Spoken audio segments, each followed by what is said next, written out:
ሃይ እንዴት ናችሁ? ዛሬ በድጋሚ በሌላ ስራ ወይም በሌላ ቪዲዮ ተገናኝተናል። ዛሬ ማቀርብላችሁ እንቁላል በዳቦ ነው። በጣም ቀላል ምርጥ የሆነ ነው። ምን እንዳለኝ ይገልጻለሁ። እዚህ ጋር 3 እንቁላል አለኝ። እዚህ ጋር ደግሞ ስላይስ ዳቦ አለኝ የተቆረጠ። እዚህ ጋር ጥቁር ቅመምና ጨው አለ። ቀጣዩን አብረን እናያለን። እሺ ሰፋ ያለ ሳህን ታዘጋጃላችሁ ማለት ነው። እንቁላሉ ማለት ነው ዳቦውን በደንብ እንዲያረግላችሁ እንዲያረስላችሁ ይሄን ጨውና ጥቁር ቅመም እንጨምርና ሚክስ እናደርጋለን ማለት ነው።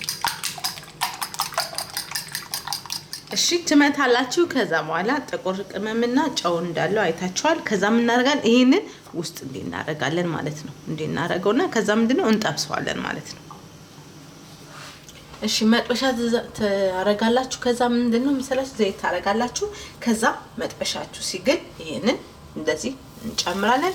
2 ደቂቃ ከስር 2 ደቂቃ ከላይ እንጠብሰዋለን። ከዛ ምርጥና አሪፍ ይመጣልና ቀጣዩን አብረን እናያለን።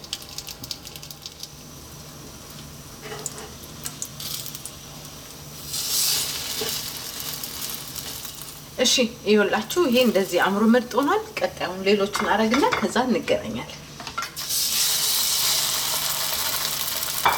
ይኸውላችሁ እንቁላል በዳቦዬ ተነክሮ እንደዚህ ምርጥ ሆኖ ተጋግሮ እንደዚህ ሆኗል። ያው ምርጥ ነው የሚሆንላችሁ። ስጣብሱት ልክ እንዲመጣላችኋል። ከፈለጋችሁ በአዋዜ ዲፕ ያረጋችሁ መመገብ ትችላላችሁ።